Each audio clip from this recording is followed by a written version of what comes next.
Itong kasong ito, isa sa pinakamalaki at isa sa pinaka-nakakatakot. Nagbebenta doon sa ating suspect ng mga pictures. Yung mga bata, nagkakameron din ng sexual abuse dito sa mga batang to, physically.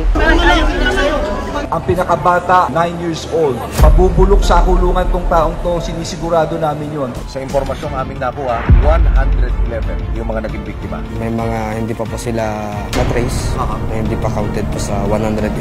Yung iba mo raw naging biktima, napipilitan lamang na magpadala sa iyo ng video dahil yung tinatakot mo at bina-blackmail mo. Kapag send na ho siya, gusto niya na pong tumigil, hindi pa na sapat yung nakuha ko, pero sobra na po yung binayad ko, doon po ako mambablackmail.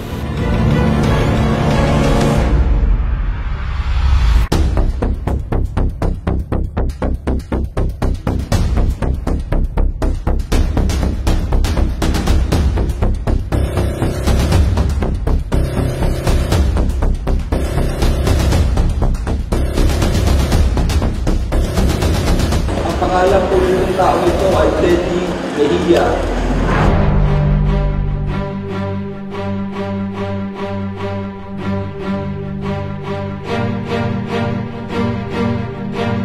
They will offer yung mga load para bigyan siya ng pictures. And then pag nabigyan na siya ng pictures, kakrap nila yung pictures na magmumukhang yung bata ay nakahubad. Pagka gano'n na, kakausapin nila yung bata at iba-blackmail na nila.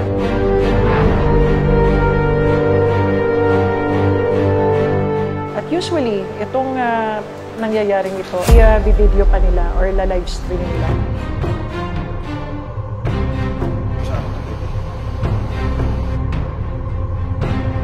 Hindi ka ba nakukonsensya ng mga panahon na yun? Pumasok sa isip mo, teka muna, mali ito Nagsisisi na ako sa mga nabiktima ko. Sorry, sobrang kahihiyan. Ito ba ay kulang, tama lang, o sobra pa? May mga hindi pa po sila na-trace, na hindi pa counted po sa 111.